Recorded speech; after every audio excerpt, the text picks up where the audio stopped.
Everybody's Chris from the Evermore podcast, and Newcastle United podcast and the Evermore YouTube channel. Back with another Rumour Has It video with players linked to the club in the summer. And as always, there's loads of players being linked to the club.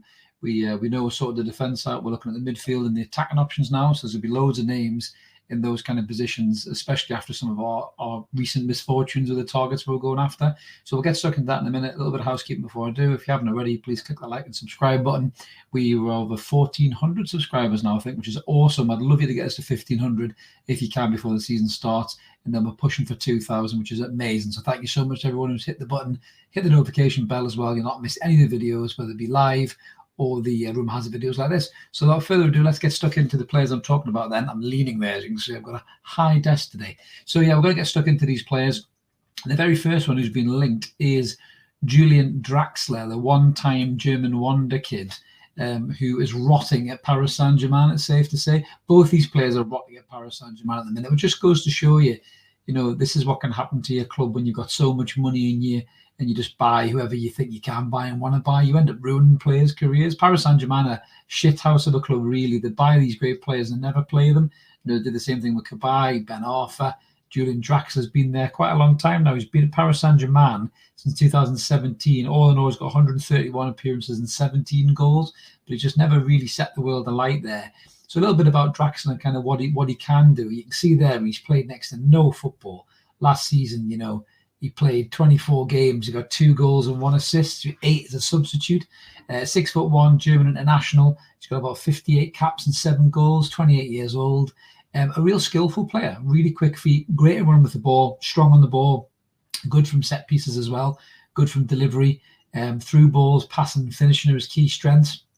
Tackling discipline isn't great, does pick up a yellow card or two. So he is one of those kind of players that you don't really want to tackle people. But he does get stuck in. He has got work rate. You can see there in terms of his stats in the greens, even though he's played a small number of games, 24 games, should really be playing a lot more than that, to be brutally honest with you, and 8 of them as a substitute.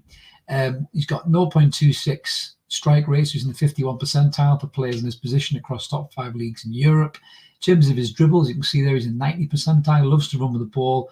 His goals to shot ratio is 86%, which is decent. His passing, you can see there, he's a very, very accomplished passer.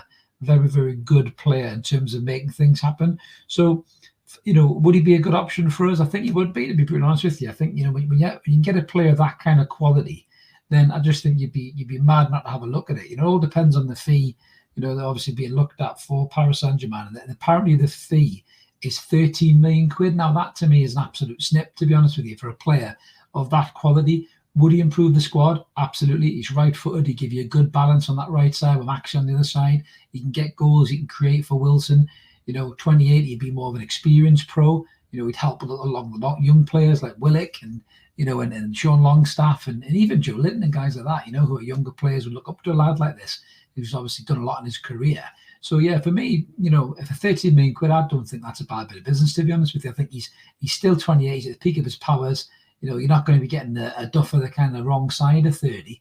You're going to be getting a player who's got his peak years ahead of him, 2-3 years ahead of him. And he could hopefully help take us from, mid-table to European contenders. So, yeah, let us know what you guys think in the comments below about Draxler, whether you think he would be a good addition to the squad. I still think the lad's got something. I think Paris Saint-Germain just has this way of ruining players.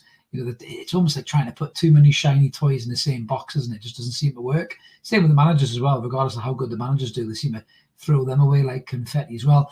You can see the way Draxler compares next to St. Max on the other side.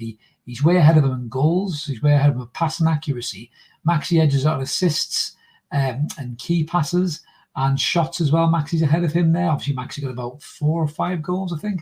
So he got more goals than Draxler did. But I think if this lad was used in the right place or the right position, I think he would bring you goals, to be fair. I mean, looking through his career, 119 appearances, 18 goals for Schalke, 34 appearances, 5 goals for Wolfsburg. So he's not a prolific goal scorer, but I think if he's in the right position, he will score goals. So, like I say, guys, let us know what you think in the comments below, whether you think Draxler would be a good addition to the squad or not. So, moving on to the other player. This is a player who's very familiar to us Newcastle fans. I think we saw, Christ, one of the best half a season, certainly the best home game season from this player, arguably in years. Of course, I'm referring to former Newcastle United midfielder and Liverpool midfielder, Gini Wijnaldum. There's 2 sides to Gini. We had Gini as an attacking midfielder, and he was unplayable. remember the 4 goals against Norwich. I remember the first goal against Southampton. He was all action. He was box to box. He was scoring goals. You know, at one point I remember people saying he was the best goal scoring midfielder we had since Rob Lee, which is a hell of a thing to say about a player. But then he just kind of tailed off a bit, and obviously he was in that Newcastle team that went down. He went to Liverpool and just become an unbelievably well-rounded midfield player. You know, he started attacks, he finished attacks. You know, he could play the defensive midfield, he could play as the attacking berth, he could play as one of the front 3. You know, he had 38 appearances for Newcastle and 11 goals. And they really all came at home, to be honest with you.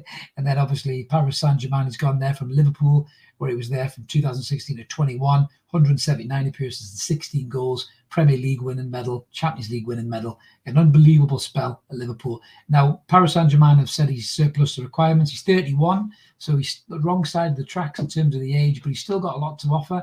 You know, he's the Dutch captain as well, 86 caps, 26 goals.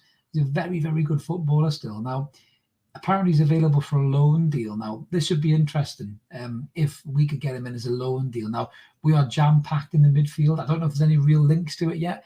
Obviously, it's something that's out there. He's a footballer that's available. So Newcastle are interested in players who can better them. Would Gini Wijnaldum better us? I believe he would do. But you've got Bruno Guimaraes, Joe Linton, John Joe Shelby, Joe Willock, Sean Longstaff, all vying for that midfield position. You know, Elliot Anderson sniffing, Matty Longstaff kind of get a game. So would really bringing Gini in be that big of a thing for us to look at? I'm not sure it would be. I think if Liverpool offered him a route back on loan, I think he'd run back to Merseyside. But we're meant to see what happens. I think he's got his heart set on Roma. He's the kind of player you could see Jose Mourinho getting a tune out of in Serie A. I think Serie A being a bit slower pace for Gini. I think he would be able to get goals. So yeah, let us know what you guys think in the comments below, whether you think, you know, a return for Gini would be in the offer. But you can see how he compares there next to Bruno. He's nowhere near Bruno, but he obviously only played 38 appearances, 15 as a substitute last season, 3 goals and 3 assists. So it's not a bad strike rate for a midfield, to be fair. You can see his key strength is passing and goal contribution, really. His goals were poor if you compare him to the goal scoring midfielder he was at Newcastle. Pass completion, very good. He uses the ball very well, does Wijnaldum. He never loses it. You can see there his kind of his shots ratio isn't too bad. He does like to pull the trigger a bit, but his assist is pretty good. He's in the 79th percentile. So for me, Gini's a good player, but I just think we're jam-packed in that area. I think if Gini Wijnaldum was a winger or a midfielder, a winger or a striker, I think it would be a no-brainer to try and get him back on loan. He knows the club. You know, he loves the fan base. He's always said he's had a soft spot for Newcastle. This is a very different Newcastle to the one that he left.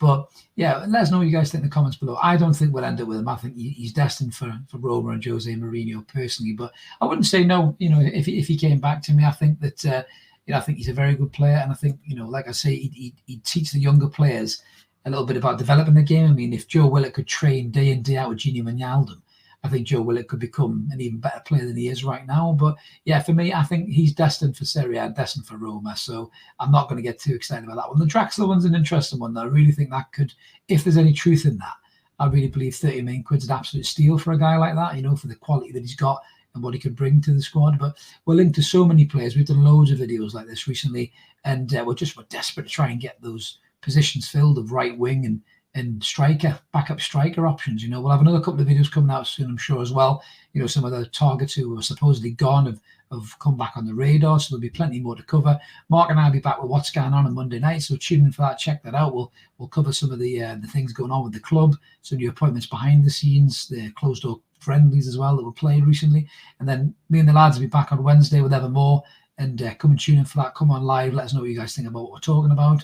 And then loads more content to come. As I mentioned at the start of the video, if you haven't already, hit that button, hit that notification bell. You'll not miss anything. And then you'll be able to come on and watch us to your heart's content and help us get the subscriber count up, because it really helps the channel grow. So until then, this is Chris signing off. Let's keep supporting that team of Core United. We'll catch you later.